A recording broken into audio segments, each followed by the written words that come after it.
Imperios.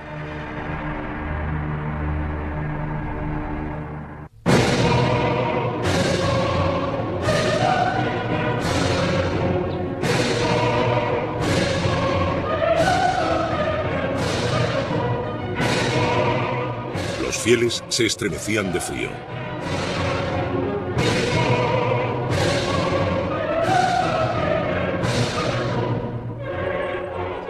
En Notre Dame resonaba el eco de 400 voces e instrumentos musicales.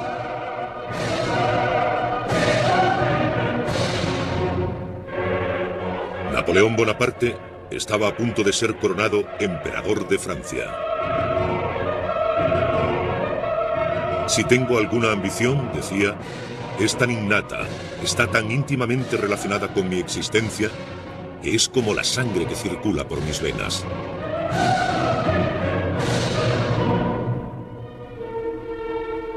Era el 2 de diciembre de 1804. Napoleón tenía 34 años. Su fe en su estrella estaba justificada. Solucionando los problemas de la revolución que sacudieron a toda Europa, el joven teniente de Córcega había ascendido al rango de general. Se había casado con la mujer que amaba, Joséphine de Beauharnais, y no dejaba de conseguir victorias en el campo de batalla. Se había convertido en el personaje más poderoso de Francia. Y allí estaba aquel joven corso derribando a auténticos imperios, haciendo que los reyes perdieran sus coronas, provocando una fe mágica en él.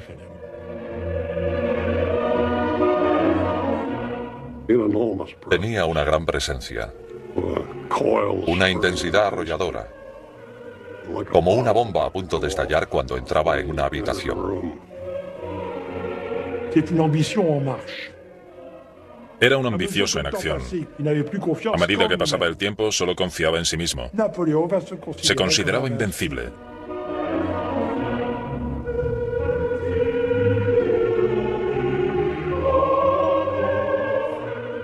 Napoleón subió solo los escalones hasta el altar.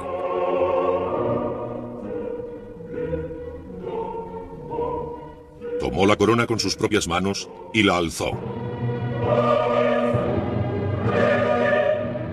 Después, él mismo se la puso. Napoleón.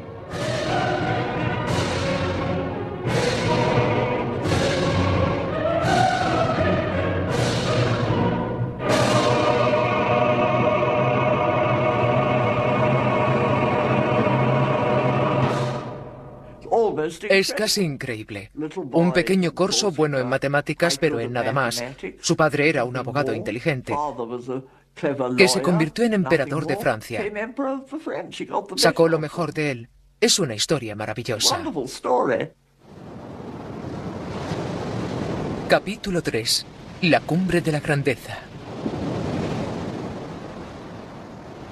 A comienzos de 1805, Napoleón planeaba cruzar el Canal de la Mancha e invadir Gran Bretaña con 2.000 barcos y 200.000 soldados. Franceses e ingleses estaban en guerra una vez más.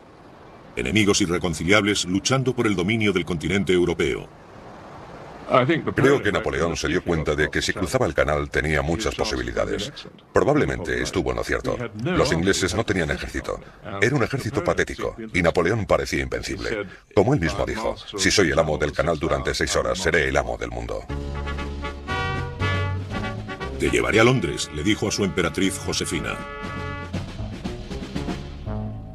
Quiero que la mujer del César moderno sea coronada en Westminster. Para los británicos, Napoleón parecía capaz de las más fantásticas hazañas. Podía volar sobre el canal o excavar un túnel bajo él. Como si del hombre del saco se tratase, Bonnie, como le llamaban, podía llegar en cualquier momento. Los ingleses le menospreciaron. Las caricaturas de la época eran feroces.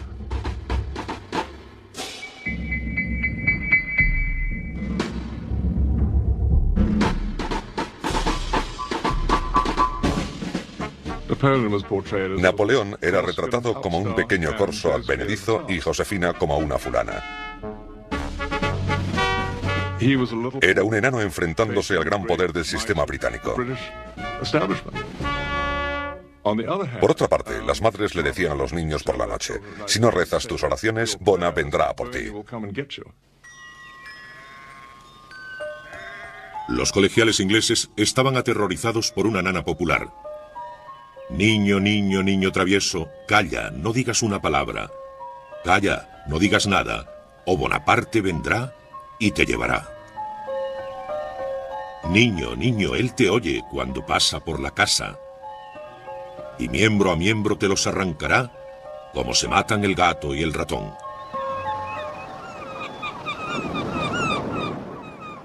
Pero Napoleón necesitaba barcos para cruzar con sus hombres el canal, y su flota no igualaba a la inglesa, la fuerza marítima más poderosa del mundo. La Marina Real siempre estaba allí y Napoleón decía desesperado: vaya donde vaya, siempre me encuentro con la Marina Real. En agosto de 1805 se dio cuenta de que no podía invadir Inglaterra todavía.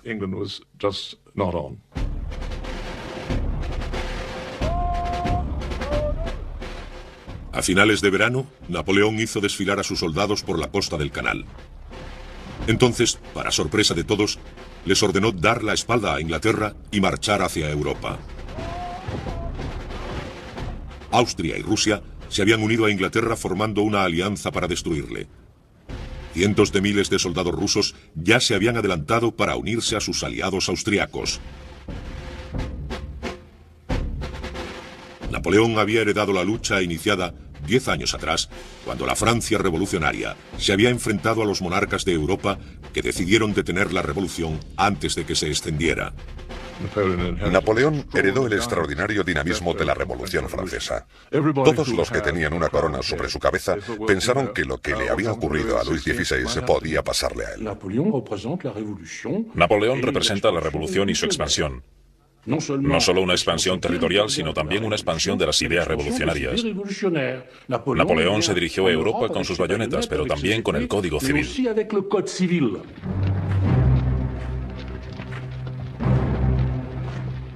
Cansados después de tantos meses de espera, sus soldados estaban ansiosos por luchar.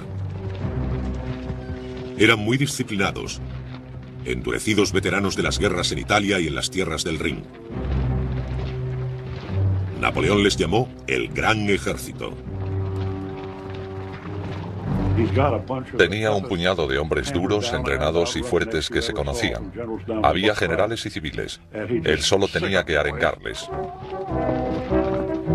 Eran los hombres más temidos del continente. Podían empezar a desfilar antes del amanecer y tras un breve descanso continuar hasta la caída del sol. El emperador ha descubierto un nuevo modo de dirigir la batalla, dijo un soldado. Hace uso de nuestras piernas en vez de usar nuestras bayonetas. Imagínense tener que transportar entre 20 y 40 kilos de raciones, mosquetes y cartuchos. La mayoría de los soldados eran granjeros crecidos en la miseria y acostumbrados a andar todo el día. Estos hombres solían marchar 45 kilómetros al día.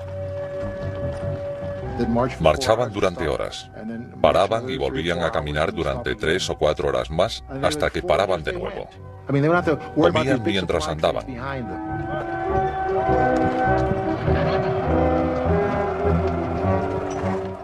El Gran Ejército presentaba una visión impresionante. Los espléndidos uniformes ayudaban a los soldados a sentirse más fuertes, más grandes y valientes de lo que eran. Les hacían olvidar los brutales acontecimientos de la guerra. Lucharían por riqueza, por la gloria de Francia y por devoción a su emperador.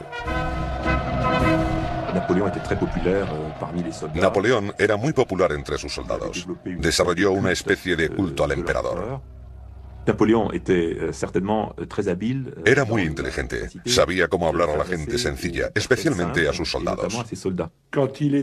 Cuando pasaba revista al ejército, cuando estaba en la batalla, podía recordar qué oficial dirigía esa batalla, qué regimiento, qué división o qué batallón. Y preguntaba por qué un soldado estaba en un sitio y no en otro. Una vez preguntó: ¿quién es el hombre más valiente de esta unidad? El oficial dijo: este hombre. Napoleón cogió la medalla de la Legión de Honor de su propio abrigo y se la puso al soldado. Imagine el efecto de este hecho. Sus soldados le idolatraban, estaban ansiosos por escuchar unas palabras o por recibir un tributo mayor reservado a los más valientes, un afectuoso tirón de orejas. Medía 1,58 m. Con una mano siempre bajo su abrigo, inventó una pose común en aquella época y se apropió de ella. Su pequeño abrigo y sombrero eran su propaganda. Había creado un personaje sencillo y austero, pero fácilmente reconocible. Apeló a sus soldados para que llevaran las mismas ropas. Los soldados veían a un hombre que vestía como ellos, no como los generales y los mariscales, sino como los soldados.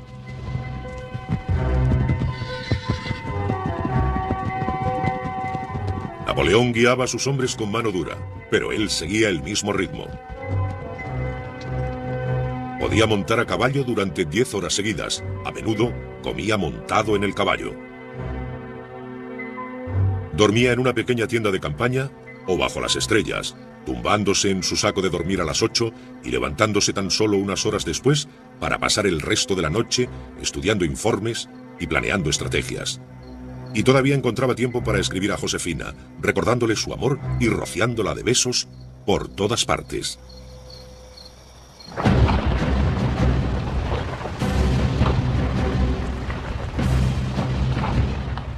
El verano dejó paso al otoño. Los soldados de Napoleón se adentraban cada vez más en Europa.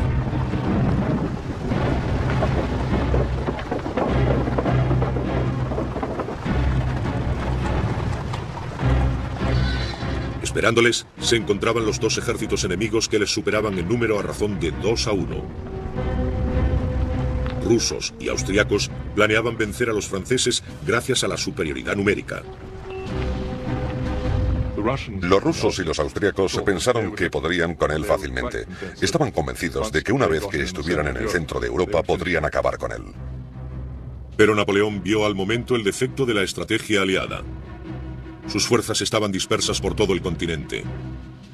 Moviéndose rápidamente podía atacar a los austriacos antes de que llegaran los rusos. Atravesaría Alemania y cortaría el camino a las fuerzas austríacas.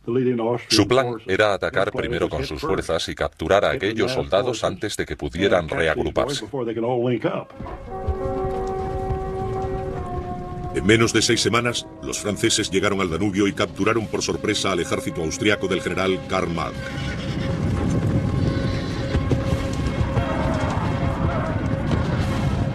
Mientras su enemigo dudaba, Napoleón hacía el ataque decisivo.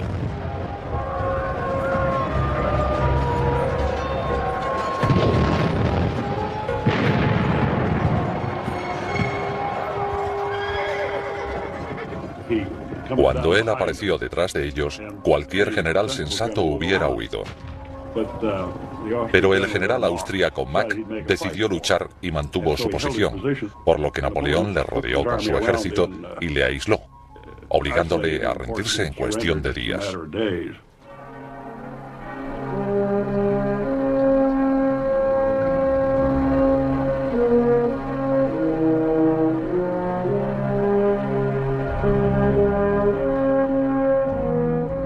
$20.000 hombres se rindieron. Mack había perdido a casi todo su ejército. No quería luchar más que con los ingleses, dijo Napoleón al general austríaco derrotado, hasta que tú llegaste y me provocaste. Todo imperio tiene un fin.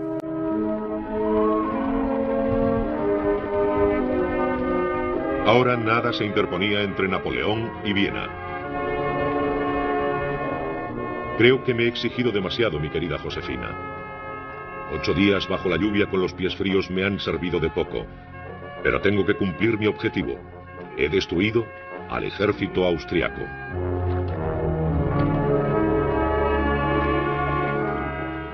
Napoleón se había movido a gran velocidad con 200.000 hombres marchando 750 kilómetros en 40 días. Ya había derrotado a la mitad del ejército austriaco.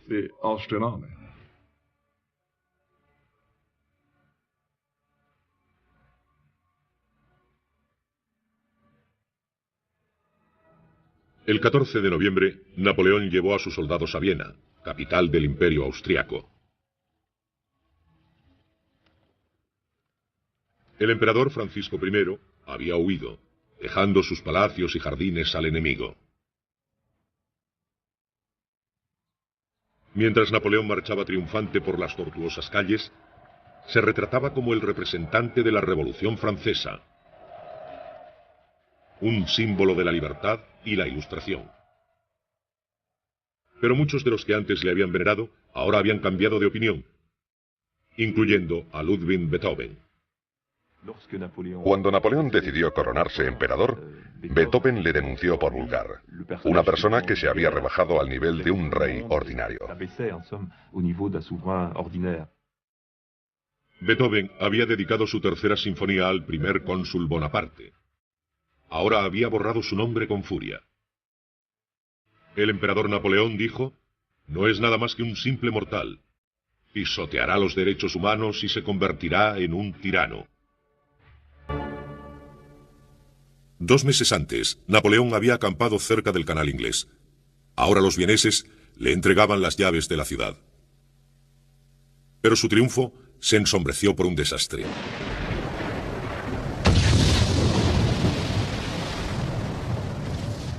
El 21 de octubre, el almirante inglés Horatio Nelson había capturado a la flota francesa en Trafalgar, destruyéndola casi por completo, aunque le costó su propia vida. Gran Bretaña había perdido a su mejor marino, pero los franceses nunca más se atreverían a retar al poder de la marina inglesa. Napoleón nunca más tendría una flota con la que contar, y ahora, en diciembre de 1805, el gran ejército estaba en peligro. Aunque Napoleón había vencido al ejército austriaco y ahuyentado al emperador de Viena, su conquista amenazaba con deshacerse. Era invierno, diciembre, hacía frío. Estaba rodeado de una población hostil.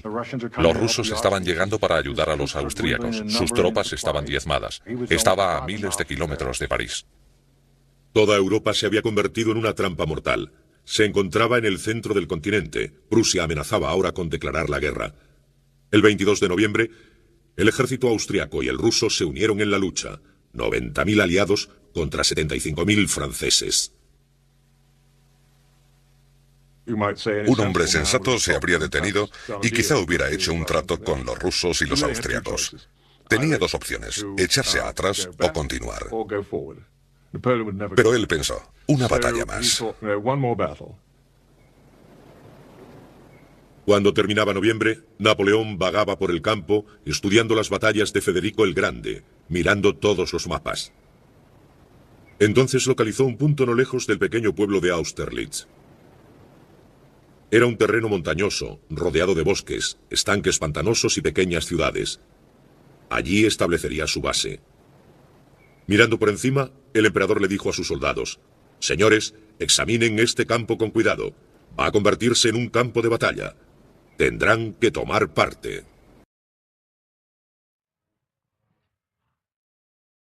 $70.000 soldados rusos también tomarían parte, dirigidos por el propio zar Alejandro. Con solo 28 años, le dijo a uno de sus ayudantes: «Estoy ansioso por experimentar y ganar una batalla». Quería cubrirse de gloria al derrotar al invencible Corso.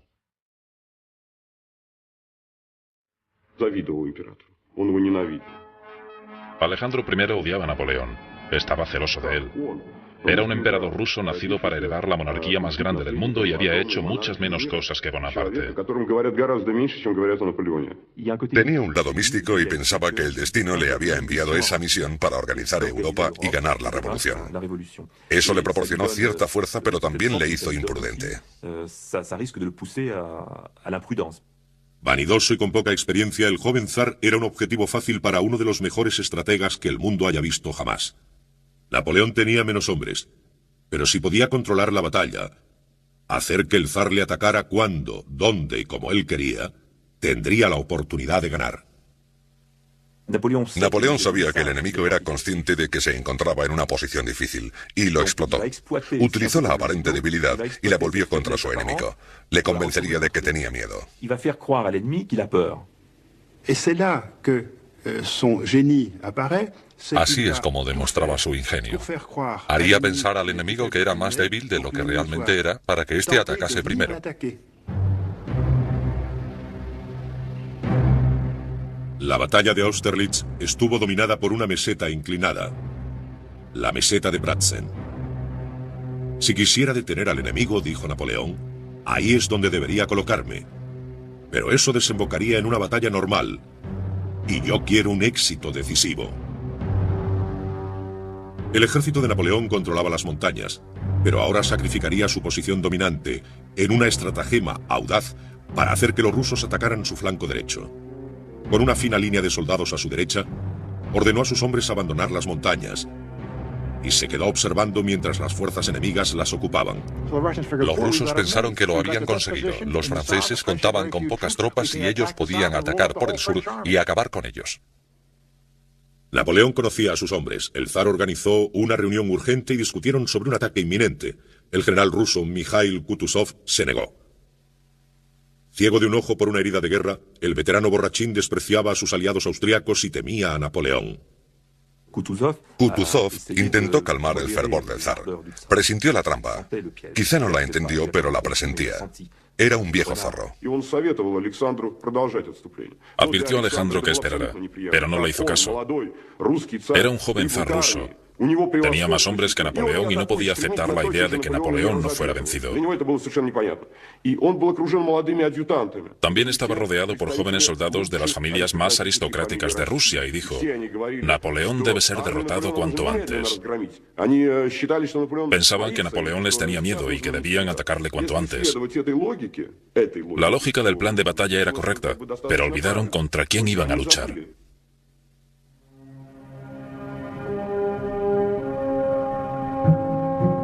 La noche antes de la batalla, Napoleón cenó uno de sus platos de campaña favoritos, patatas fritas con cebolla. Por todo el campo francés, sus soldados cantaron sus sonatas nocturnas. Ya había pasado revista a sus tropas y había preparado alguno de los cañones él mismo. Apareció como un modelo de optimismo y confianza. Mientras pasaba entre sus hombres, estos le gritaban «¡Larga vida al emperador!» y ondeaban antorchas encendidas. El campo resplandecía con las luces. Los generales rusos y austríacos que observaban la escena desde lejos pensaban, los franceses están quemando su campamento porque planean rendirse.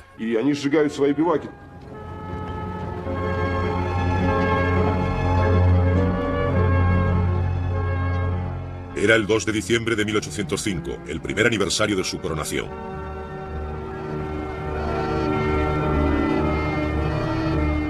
Napoleón dijo a un ayudante, «Esta es la noche más agradable de toda mi vida».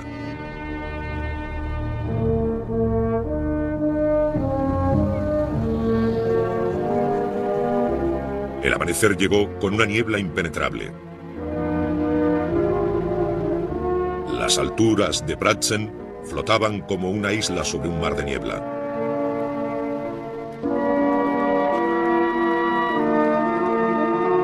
Los soldados de Napoleón se despertaron temprano y, temblando de hambre y cansancio, se prepararon para una lucha que él sabía que sería la última.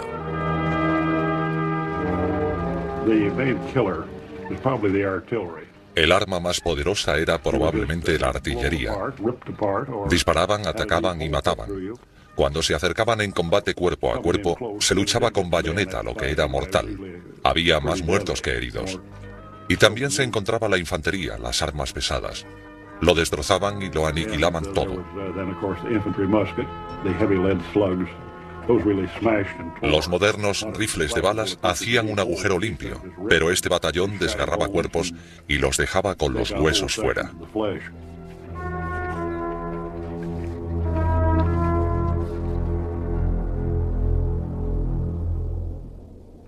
Desde su puesto de mando en la meseta de Pratzen, el zar, ansioso por iniciar la batalla, ordenó a los aliados que bajaran de las colinas hacia el débil flanco derecho de Napoleón, ubicado en el pequeño pueblo de Telnitz.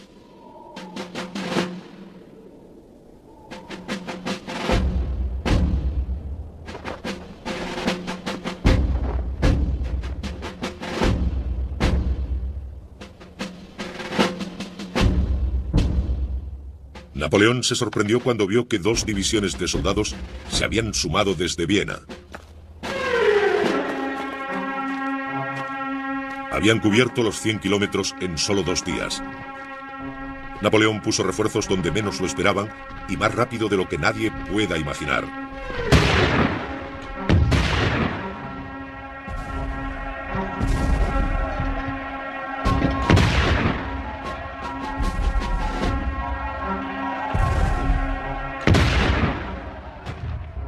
Sus tropas, cansadas tras la larga marcha desde Viena, lucharon por continuar.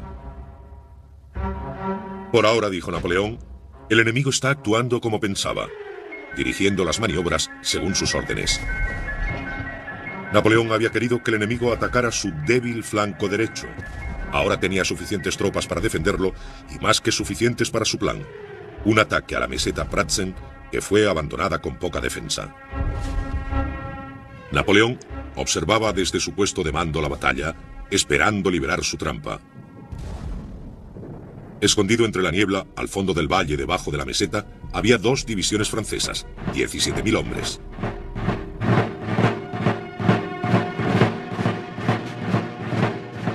Napoleón dio la orden de avanzar. Un ataque rápido, dijo, y la guerra habrá terminado. La niebla era tan densa que los soldados franceses casi no podían ver a 10 pasos delante de ellos. Cuando el sol empezó a salir, el ejército de Napoleón apareció entre la niebla.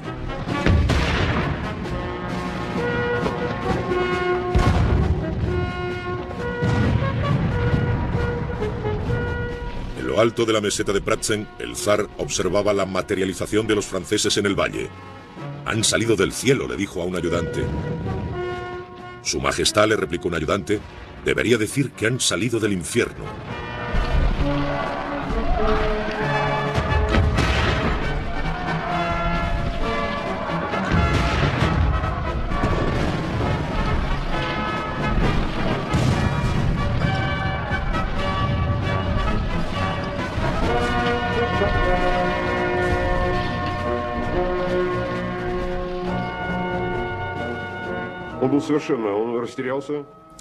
Alejandro no sabía qué hacer.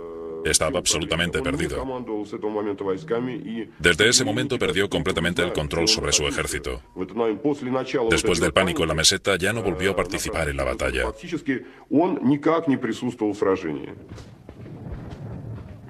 Siendo atacados cuando pensaban que eran ellos los que atacaban, dijo Napoleón, se verán a sí mismo medio vencidos. A las 9:30, los franceses controlaban la meseta de Pratzen y demolieron el centro de la posición aliada. Napoleón barrió el campo de batalla y atacó a los aliados desde atrás. A las 5, Austerlitz quedaba en silencio.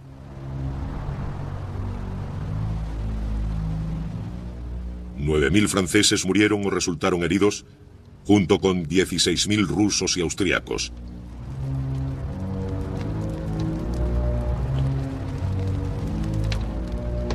El zar y su ejército se retiraron.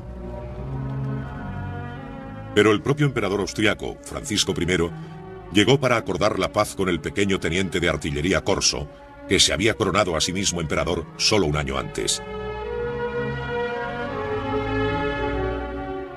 Hoy se ha librado una batalla, escribió Francisco a su mujer, de la que no hemos salido bien librados. Napoleón escribió a Josefina: he vencido al ejército ruso y al austriaco dirigidos por 2 emperadores.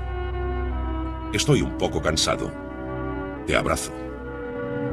Napoleón es en fait un artiste. Napoleón era un artista. Siempre trataba las campañas militares como a un arte.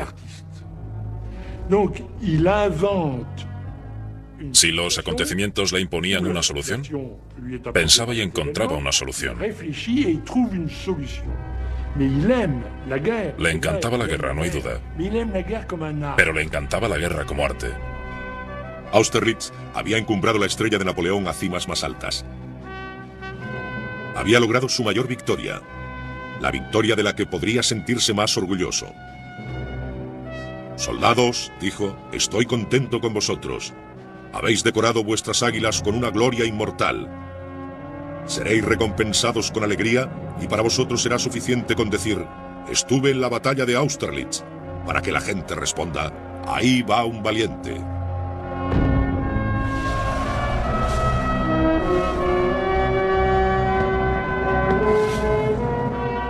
En Francia la victoria causó un gran revuelo. La paz parecía al fin asegurada.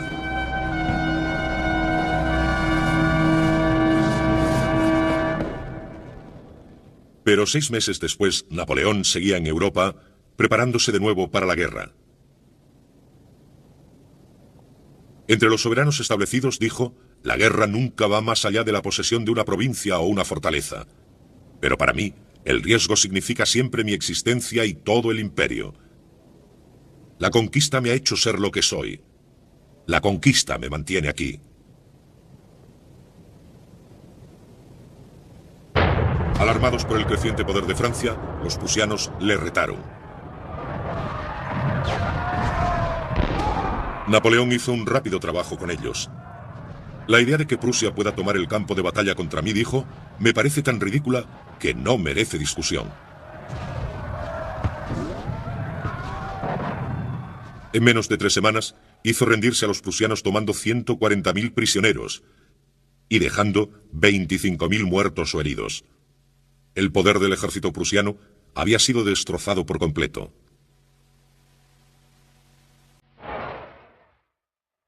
Napoleón marchó triunfante por Berlín al compás de la Marsellesa, invocando la revolución, la igualdad y la abolición de los privilegios.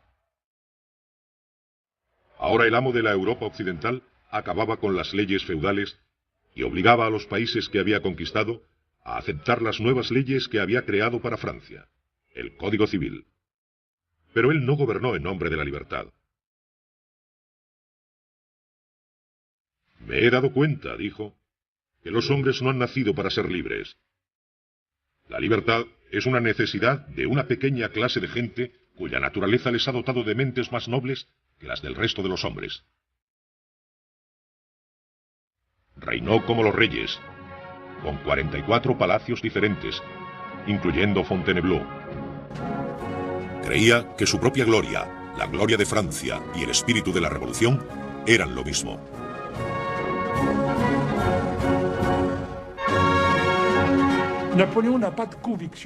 Napoleón no tenía unas profundas convicciones políticas.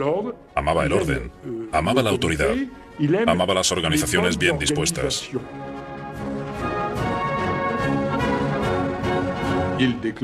Decía, ¿cuál ha sido la causa de la revolución? La vanidad. Pretexto. Tenía 37 años. Su genio como general había transformado a Francia en imperio de muchas naciones. Ahora podía emplear toda su energía en dedicarse a gobernarlas. Mantenía sus ojos bien abiertos. Disolvió el gueto judío en Roma. Ordenó la ejecución de un librero en Nuremberg por haber impreso un panfleto hostil y se inventó un currículum para el colegio de una niña. Dijo que el trabajo estaba hecho y que estaba cansado. También dijo, no hay límites en cuanto al trabajo que puedo realizar. La jornada de Napoleón duraba 24 horas. No necesitaba dormir mucho. Tenía la facultad de dormir durante pequeños intervalos de tiempo.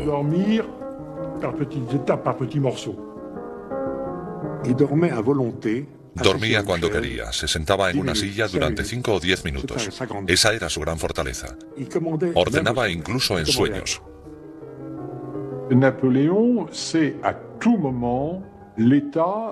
Napoleón siempre conocía el estado de sus finanzas, el estado de su administración y de su ejército. No se le escapaba nada y prácticamente nunca delegaba en nadie.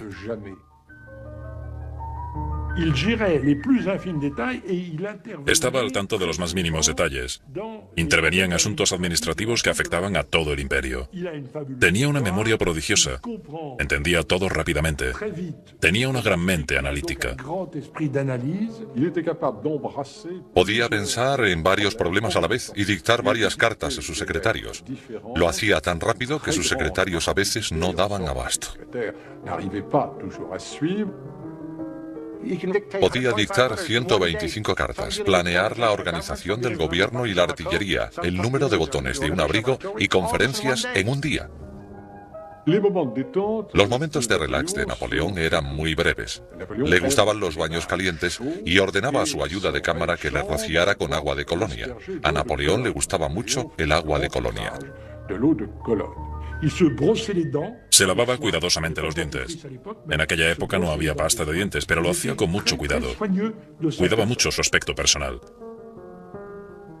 Las exquisiteces le aburrían. Prefería el pollo cocido con cualquier tipo de salsa y los macarrones con queso parmesano. La verdad es que no era un sibarita. No se preocupaba de lo que comía y comía muy rápido. Sus cenas duraban 15 o 20 minutos, mientras que el resto de la gente tardaba 2 horas y media. Como miembro de familia corsa, convirtió a sus hermanos y hermanas en miembros de la realeza. Luis se convirtió en rey de Holanda, José en rey de Nápoles y Jerónimo en rey de Westfalia. Necesito a mi familia para estabilizar mi dinastía, decía.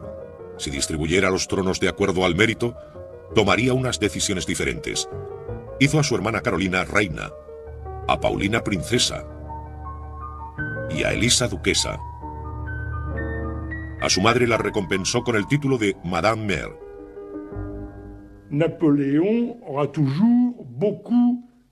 Napoleón siempre sintió un gran respeto por su madre.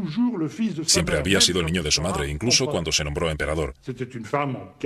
Ella estaba encantada con su éxito, pero temía que no durara mucho tiempo.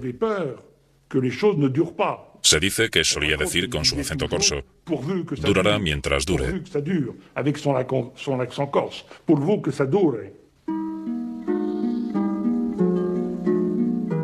Mientras Napoleón pasaba largos meses de campaña lejos de Francia, Josefina pasaba el tiempo en Malmaison. No se encontraba cómoda viviendo en los palacios de las grandes familias reales. No estoy preparada para tanta grandeza, decía. Me siento como el fantasma de la reina preguntándome qué hago en su cama. Malmaison fue el refugio de Josefina. Allí cuidaba sus jardines, importaba plantas exóticas, árboles y flores de todo el mundo.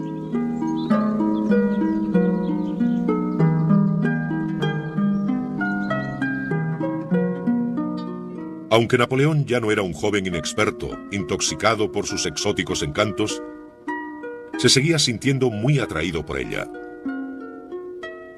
Me considera, le contó Josefina a una amiga, uno de los rayos de su estrella. Napoleón encontró en Josefina a una mujer con la que hacer realidad todos sus deseos. Era una emperatriz admirable. Se complementaban perfectamente. Como decía Napoleón, yo gano las guerras y ella se gana el corazón de la gente.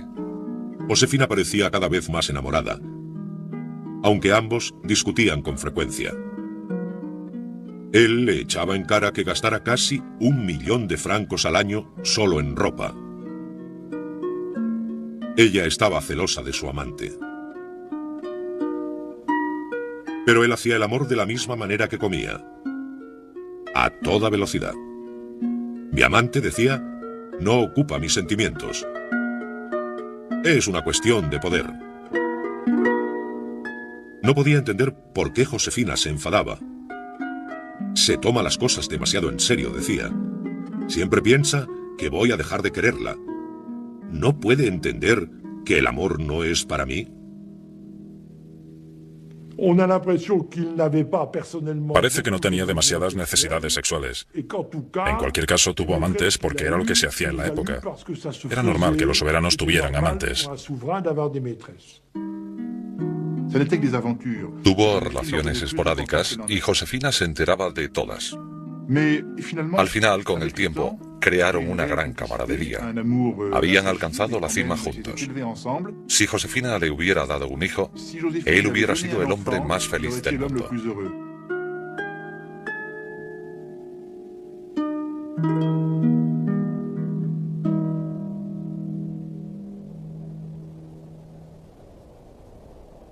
Cuando 1806 estaba a punto de terminar, Napoleón seguía en guerra. Austria y Prusia se habían rendido, pero los rusos, cubiertos de sangre en Austerlitz, y Gran Bretaña, potencias mundiales en el mar, seguían siendo peligrosos enemigos. Contra Inglaterra hizo una guerra económica, un bloqueo continental, prohibiendo a los países europeos que comerciaran con las islas británicas. Para vencer a Rusia, marchó con sus soldados hacia Polonia. La justificación de Napoleón era que había que hacer la guerra contra los adversarios y vencerlos a toda costa. Si alcanzaban Polonia, haría que los rusos capitulasen, y eso era lo que él pretendía.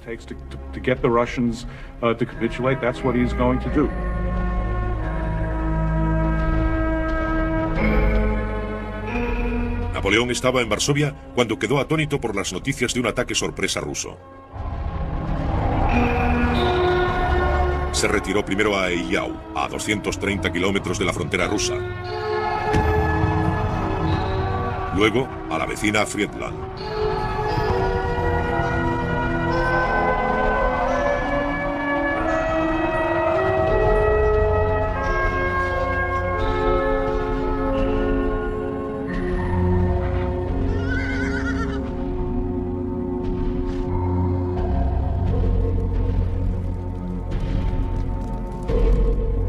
La matanza en las dos batallas fue devastadora. 70.000 soldados franceses y rusos murieron o fueron heridos.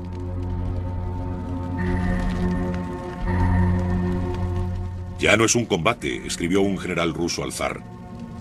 Es una carnicería. El ejército de Napoleón estaba destrozado y diezmado. El ejército del zar estaba destruido. Alejandro dudaba sobre el siguiente paso. Cuando Alejandro I pensaba qué hacer tras la batalla de Friedland, su hermano Constantino dijo: Señor, si consideras la idea de luchar contra los franceses, deberías darle a cada soldado un arma y dejar que se pegara un tiro en la cabeza. El resultado sería el mismo.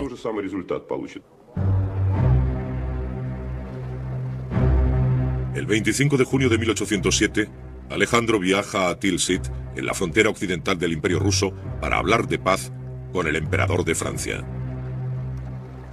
Para personificar su similar estatus, se encontraron en un brezal en el centro del río Niemen, la frontera entre Rusia y Europa. Cuando el zar se encontró con Napoleón, tenía un objetivo en mente: encontrar una solución pacífica que le beneficiara. Y lo primero que le dijo en francés a Napoleón fue: Señor, odio a los ingleses mucho más que usted. Y Napoleón dijo: entonces, podemos acordar la paz.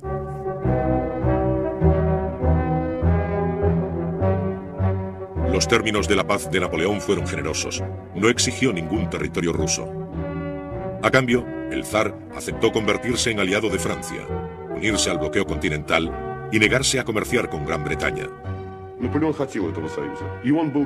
Napoleón quería tener a este aliado y estaba preparado para sacrificarse por ello. La alianza entre Rusia y Francia, dos grandes imperios, obligaría a los ingleses a acordar la paz. Finalmente, habría paz en Europa.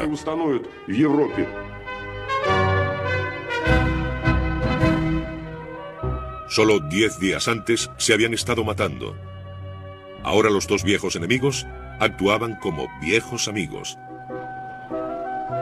El zar y Napoleón pasaron muchas horas juntos, pasando revista a sus respectivos ejércitos, recompensando con medallas a los soldados de ambos bandos. Tras 2 semanas, los dos hombres parecían haber creado un fuerte vínculo entre ellos.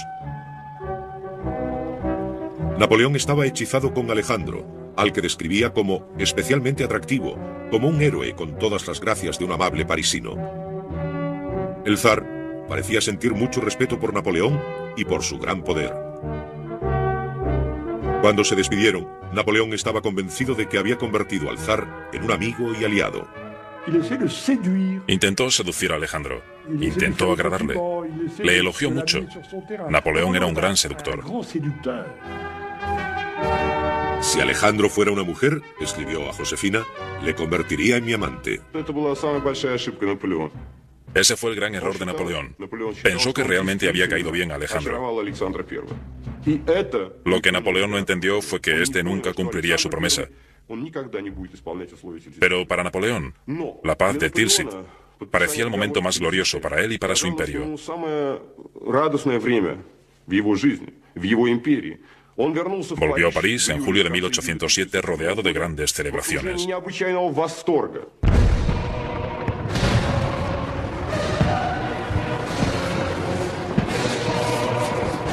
Francia se alegró de la firma del tratado entre las dos grandes potencias. Una vez más, la paz en Europa parecía asegurada.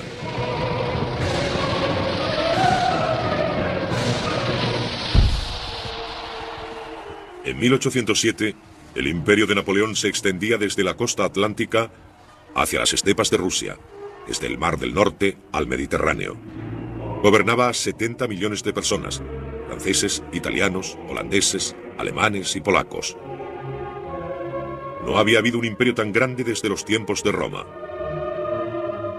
Orgulloso de su poder, soñó con unir a toda Europa bajo las leyes francesas.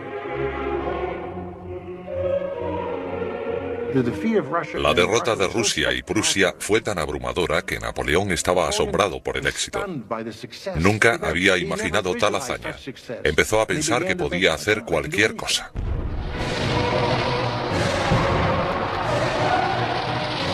Su estrella había alcanzado la cumbre. En aquel momento empezó a creer que era infalible. Una especie de superhombre, alguien protegido por el destino, por su famosa estrella. Tenía un poder absoluto en Europa, y su orgullo era enorme, porque era un antiguo teniente de artillería que había llegado a lo más alto.